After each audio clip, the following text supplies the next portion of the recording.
Bangladesh football ফেডারেশনের আয়োজনে BFF next global star ট্রায়ালের প্রথম দিন শেষে যখন ইভ্যালুয়েশন কমিটির সদস্য বাংলাদেশ জাতীয় দলের সাবেক গোলকিপার সাইদ হাসান কানন বললেন যে অনেকের আসলে ফিটনেস খুব একটা ভালো না, তখন ফুটবল ভক্তদের ভেতরে এক রকমের হতাশা ছড়িয়ে পড়ে যে এত কষ্ট করে দূর দূরান্ত থেকে পৃথিবীর বিভিন্ন প্রান্ত থেকে এই ছেলেগুলো এসছে ট্রায়াল দিতে এবং তারা বিভিন্ন জায়গাতে অন্তত একাডেমিক লেভেলে ফুটবলটা খেলছে, তাদের আসলে ফিটনেস নেই। তো এই কথাটার পর অনেকে আসলে হতাশ হয়েছিলেন, তবে একদিন না যেতে সাইদ হাসান কাননের মুখে আমরা অন্য কথা শুনলাম এবং তিনি বলেছেন যে তিনি যেটা উল্লেখ করেছিলেন যে প্রথম দিন আসলে অনেকে একটু টায়ার্ড ছিলেন এবং ওয়েদারের সাথে মিলিয়ে নিতে তাদের একটু কষ্ট আসলে হচ্ছিল, বিকজ গতকালকে প্রচন্ড রকমের গরম ছিল।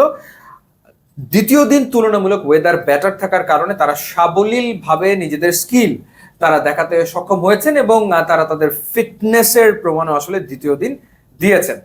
প্রথম দিনের মতো দ্বিতীয় দিনেও একই ঘটনা ঘটেছে, অর্থাৎ দুটো আলাদা সেশনে অনূর্ধ্ব-19 পর্যায়ের ফুটবলাররা ট্রায়ালে পার্টিসিপেট করেছেন এবং 19-এর বেশি যাদের বয়স তারা আর একটা সেশনে পার্টিসিপেট করেছেন। প্রথমে যেটা হয়েছে সেটা হলো যে 5 জনের দল তৈরি করা হয়েছে, তারা নিজেদের ভেতরে ম্যাচ খেলেছেন। এরপর 8 জনের দল তৈরি করা হয়েছে এবং সবশেষে 11 জন ভার্সেস 11 জনের দল তৈরি করে নিজেদের ভিতরে তারা ম্যাচ খেলেছেন।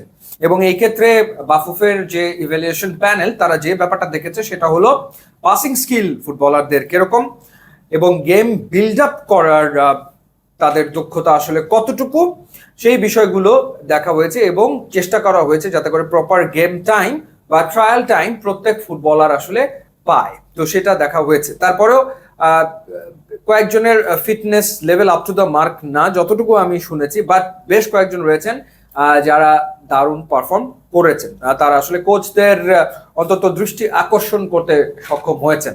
তো থার্ড দিন যেটা হবে, থার্ড দিন আসলে তারা একেবারে কমপ্লিট পূর্ণাঙ্গ একটা ম্যাচ খেলবেন। আন্ডার 19 লেভেলের যে প্লেয়াররা রয়েছেন তারা 2 ভাগে ভাগ হয়ে একটা ম্যাচ খেলবেন এবং 19-এর ওপরে যাদের বয়স তারাও 2 গ্রুপে ভাগ হয়ে একটা পূর্ণাঙ্গ ম্যাচ খেলবেন। এবং এই ম্যাচগুলো কিন্তু আসলে দর্শকদের জন্য উন্মুক্ত করে দিয়েছে বাংলাদেশ ফুটবল ফেডারেশন।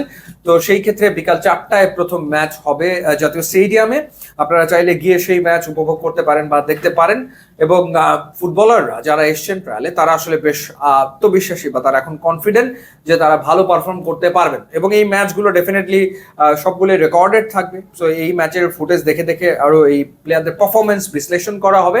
এবং ফুটবলাররা যেটা বলেছেন যে প্রথম দিন তারা আসলে নিজেরা নিজেদেরকে সবাইকে তো চিনতেও পারেননি, সেই ক্ষেত্রে কাকে বল পাস করতে হবে, গেম বিল্ড আপের ক্ষেত্রে কার সাথে কার বোঝাপড়াটা হওয়া দরকার সেগুলো তারা বুঝে উঠতে পারছিলেন না।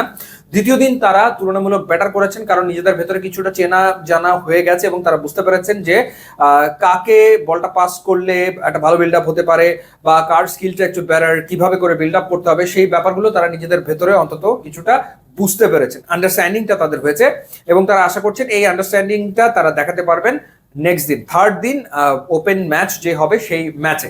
এবং তারপরে আসলে বাফুফে ওভারঅল ইভ্যালুয়েট করবে প্রত্যেকের পারফরমেন্স। সো নিরাশ হওয়ার কিছু নেই, অনেকে দারুণ পারফর্ম করেছেন এবং অনেকে এখান থেকে আমার মনে হয় যে পরবর্তী সময় জাতীয় দলে ঠিকই জায়গা করে নিতে সক্ষম হবেন। ইউটিউব ইনস্টাগ্রাম লিঙ্ক দেওয়া আছে, আপনারা যদি খুবই খুশি হবো। And thanks for watching.